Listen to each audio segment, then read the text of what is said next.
میں نے پاکستان کی مخالفت کی، خدا کی قسم میں کیسے کر سکتا ہوں پاکستان کی مخالفت؟ میں نے نہیں کی، میں نے پاکستان کا مقدمہ لڑا، میں نے کشمیریوں کا مقدمہ لڑا۔ کسی نے پاکستان کے ان متعصب اخبارات والوں نے، متعصب دانشوروں نے جن کی اینک تعصب کی ہے، انہوں نے یہ نہیں لکھا کہ الطاف حسین نے جس کی سیکنڈ لاسٹ اسپیچ تھی، کی نوٹ اسپیچ تھی، آخری مقرر تھا، میرے بعد کنکلوڈ کیا ہے ہنری کسنجر صاحب نے۔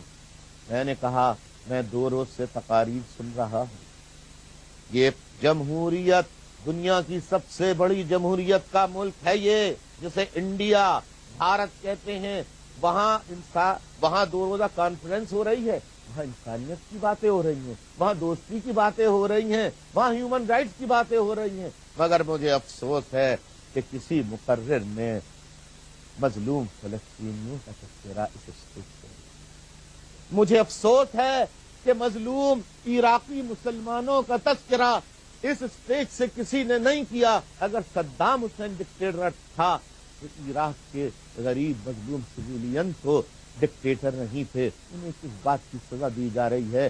یہ جرت کا مظاہرہ میں نہیں کیا۔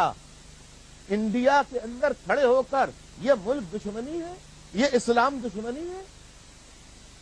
میرے اندر سچ کہنے کی، مجھے اس کی پرواہ نہیں تھی کہ انڈیا میری باتوں سے خوش ہوتا ہے، بھارت میری باتوں سے خوش ہوتا ہے یا نہیں۔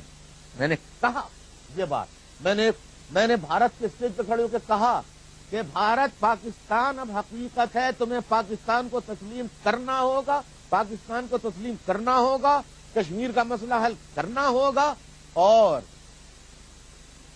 کشمیری عوام کی مرضی کے بغیر فیصلہ نہ بھارت ٹھوکے نہ پاکستان ٹھوکے۔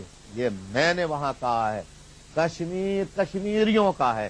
سب سے پہلا حق جو اظہار رائے کا بنتا ہے، کنسنسس کا بنتا ہے، اتفاق رائے کا بنتا ہے، وہ کشمیری عوام کا بنتا ہے۔